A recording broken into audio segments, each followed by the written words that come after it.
Donc, qu'on habite en Estrie ou en canton de l'Est, Mylène Rioux, il y a une question qui est importante, c'est qu'est-ce qu'on lit? Donc, qui de mieux que la passionnée de littérature et directrice du Salon du livre de l'Estrie, Mylène Rioux, qu'est-ce qu'on lit? Bien, aujourd'hui, j'ai envie de vous proposer de lire Les manifestations de Patrick Nicole.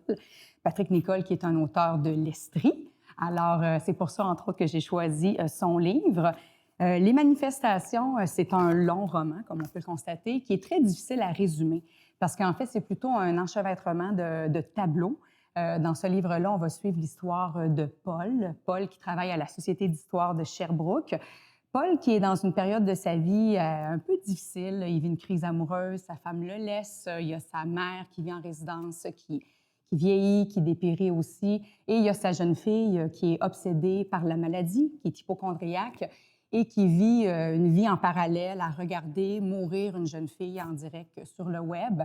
Donc, il est comme au cœur de plein de crises comme ça dans sa propre vie. Mais Paul est un personnage typiquement nicolesque, donc c'est quelqu'un qui traverse tout ça avec une espèce de calme plat, ou du moins sans fougue, sans rage, sans trop de cœur non plus. Donc, c'est vraiment intéressant. Et cette histoire-là de Paul est comme accompagnée de d'autres tableaux. Donc, à un moment donné, on se retrouve dans l'univers de Victor Hugo, qui va appeler les esprits avec des tables tournantes. On parle aussi, à un moment donné, des surréalistes et d'André Breton. On va parler de certaines œuvres d'art, comme l'Urinoir de Marcel Duchamp. Donc, on peut avoir l'impression comme ça que c'est complètement indigeste, mais pas du tout. Les tableaux se répondent et se suivent les uns les autres. Et dans le fond, le thème qui va demeurer, c'est vraiment au niveau de la manifestation. Donc, qu'est-ce qui est une manifestation là-dedans? Bien, ça peut être la manifestation, justement, des esprits, mais ça peut être aussi la manifestation de ce qui revient, de ce qu'on essaie parfois d'étouffer à l'intérieur de nous et qui remonte à la surface, que ce soit les deuils, les difficultés relationnelles, la peur de vieillir, l'ennui. Donc, c'est vraiment à travers ce thème-là de la manifestation qu'on va revoir que tous ces tableaux-là, au final, se tiennent.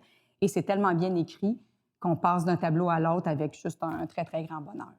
Il y a ce talent, Patrick Nicole, de rendre des personnages, à la base, presque effacés, complètement intéressants par son écriture. Un extrait? Bon, ben je vais lire à ce moment-là vraiment un extrait qui est écrit par le personnage, parce qu'il y a des petits carnets aussi à travers tous les tableaux. Donc, mardi 9 octobre, midi au café. Souvenir. Je fais l'épicerie. Je dois acheter un de ces articles qui sont simples, mais dont il existe une infinie variété. Du pain, par exemple, ou des céréales. Figé dans la rangée du supermarché, je n'arrive pas à choisir.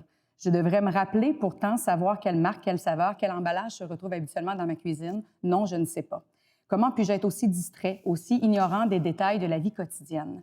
La voix qui, dans ma tête, m'engueule n'est pas la mienne. Je lui réponds, c'est pas si simple.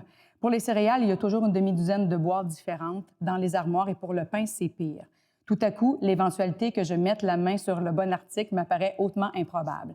Il continue comme ça sur l'épicerie et à la fin nous dit « Si un jour il ne me reste plus que 3 histoires à raconter, est-ce que celle-là en fera partie? » Ouais. Donc, il nous raconte vraiment quelque chose sur le quotidien et questionne nous-mêmes, se questionne lui-même et nous questionne un peu, nous, comme lecteurs aussi, de quelle était la pertinence, finalement, de nous partager ce tableau-là très quotidien. Donc, il y a toujours un petit peu d'humour chez Patrick Nicole, des fois un petit cynisme qu'on n'assume pas parfaitement, mais c'est toujours présent aussi dans ses livres. Il l'assume bien. Il l'assume.